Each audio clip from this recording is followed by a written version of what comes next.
Je déclare mon meublé, spécialiste de la fiscalité et de l'accompagnement des loueurs en meublé, a le plaisir de vous présenter Je découvre le monde du meublé, le podcast à destination de tous les loueurs en meublé. Que vous envisagiez de vous lancer dans l'aventure de la location meublée ou que vous soyez déjà fin connaisseur des avantages de cette activité, retrouvez-nous chaque semaine pour parler conseils, bons plans et suivre ensemble l'actualité de la location meublée.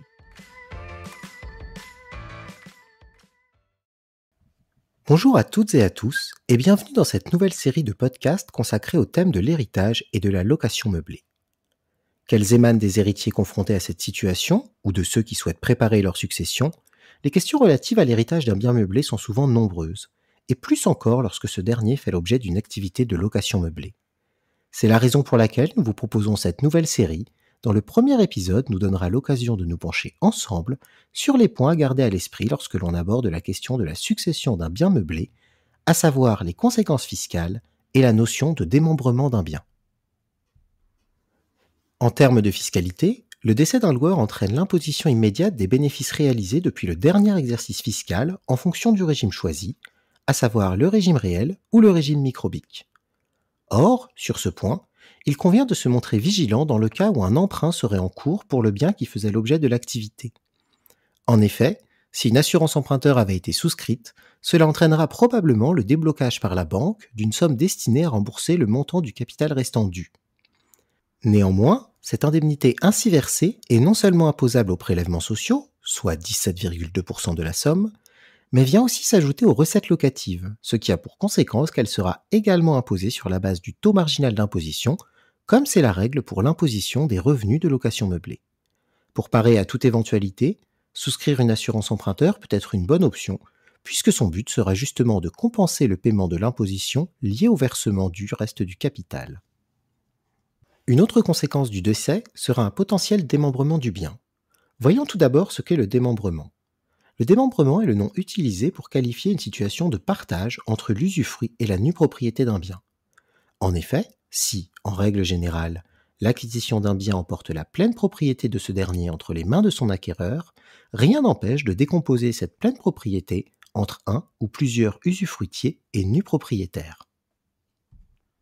Pour rentrer dans le détail, un démembrement opère un partage des trois droits qui sont normalement réunis entre les mains du plein propriétaire, à savoir l'usus, le droit d'utiliser le logement, en y habitant par exemple, le fructus, le droit d'en percevoir les fruits, comme les loyers perçus en cas de location, et l'abusus, le droit de disposer du bien, et donc de le vendre.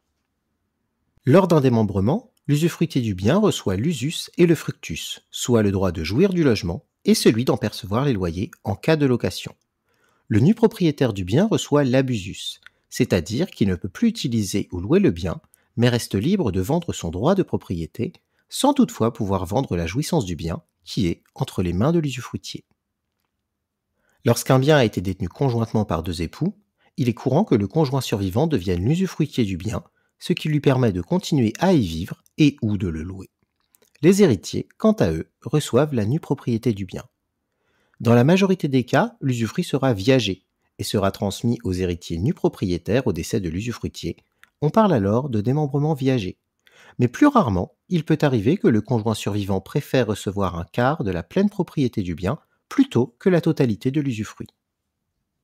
Penchons-nous maintenant sur la manière dont s'opèrent les différentes actions relatives au bien démembré. Pour procéder à la vente du bien, l'accord de l'ensemble des nus propriétaires et des usufruitiers sera obligatoire.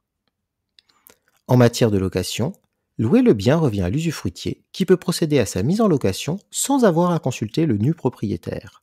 En tant que titulaire d'un droit de jouissance sur le bien loué, l'usufruitier peut consentir seul un contrat de location meublée. En conséquence, il devient usufruitier bailleur et, de ce fait, récupère les droits et devoirs d'un propriétaire classique. Ce sera donc à lui d'accomplir les formalités nécessaires à la mise en location du bien et de s'assurer ensuite qu'il respecte ses devoirs envers ses locataires. De plus, en contrepartie des loyers perçus, c'est également l'usufruitier qui devra s'acquitter des taxes relatives à la mise en location d'un bien immobilier, comme la taxe foncière. Pour l'entretien du bien, les obligations entre usufruitier et nu propriétaire sont réparties comme suit. L'usufruitier est tenu de concourir à l'entretien du bien immobilier en prenant à sa charge les travaux de réparation nécessaires. En cas de travaux d'amélioration que l'usufruitier souhaite réaliser, ils seront également à sa charge. De son côté, le nu propriétaire doit faire réaliser les travaux d'importance, autrement dit, ceux qui tiennent à la structure et à la solidité de l'immeuble, comme les murs ou la toiture. Il doit également prendre à sa charge les grosses réparations, à moins que ces dernières n'aient été causées par un manquement de l'usufruitier dans son obligation d'assurer l'entretien du bien. Dans ce cas, c'est ce dernier qui devra en supporter la charge. Toutefois, sur ce dernier point, les parties peuvent également décider de s'accorder à l'avance sur le volume et la nature de leurs obligations respectives par le biais d'une convention, ce qui sera possible dans le cas d'une situation de démembrement volontaire du bien. En effet, et ce bien souvent afin de préparer une succession, il est tout à fait possible d'opérer le partage entre usufruit et nue propriété du vivant du plein propriétaire du bien. Cette action permet de transmettre plus facilement ses biens et donc de préparer sa succession. En matière successorale, cette pratique a 3 avantages. Le premier est celui de limiter les droits d'enregistrement. En matière successorale, cette pratique a 3 avantages. Le premier est celui de limiter les droits d'enregistrement, car si la valeur de la donation de la nue propriété est calculée en fonction d'un pourcentage de la pleine propriété, elle fait néanmoins l'objet d'un abattement de 100 000 € par enfant et par parent tous les 15 ans. Le second est de réduire en partie les droits de donation, car ils seront alors uniquement calculés sur la valeur de la nue propriété. Ces droits pourront d'ailleurs être acquittés par les donateurs, qui sont bien souvent les parents, aux donataires, bien souvent leurs enfants, sans que les sommes mobilisées à cet effet ne soient considérées comme une nouvelle donation. Le troisième, enfin, est de permettre de mieux organiser la répartition des droits entre le conjoint survivant et les enfants, afin d'éviter tout problème et d'offrir une sécurité au conjoint survivant qui reste bien souvent usufruitier du bien jusqu'à son décès. Et en matière fiscale, le démembrement volontaire a également ses avantages. Le premier est la possibilité pour l'usufruitier de continuer à bénéficier en partie du mécanisme des amortissements en fonction de la valeur de l'usufruit dans le cadre du régime réel.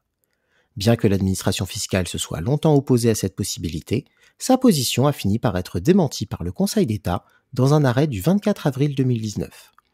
Ainsi, le démembrement d'un bien par son propriétaire ne remet pas en cause le mécanisme des amortissements dont il peut bénéficier.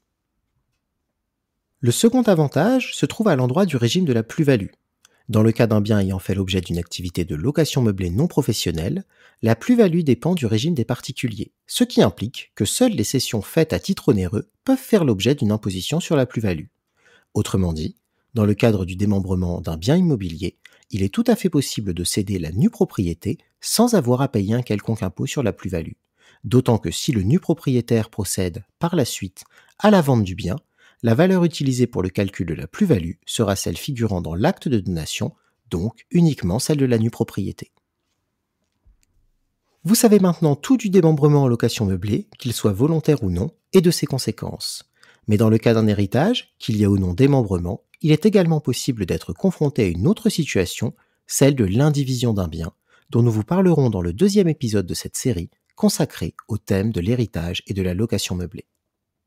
Si vous avez aimé notre podcast, faites-le nous savoir et n'hésitez pas à vous rendre sur notre site internet, à nous suivre sur les réseaux sociaux ou encore à nous contacter directement par téléphone ou par mail à l'adresse contact@jedéclaremonmeublé.com.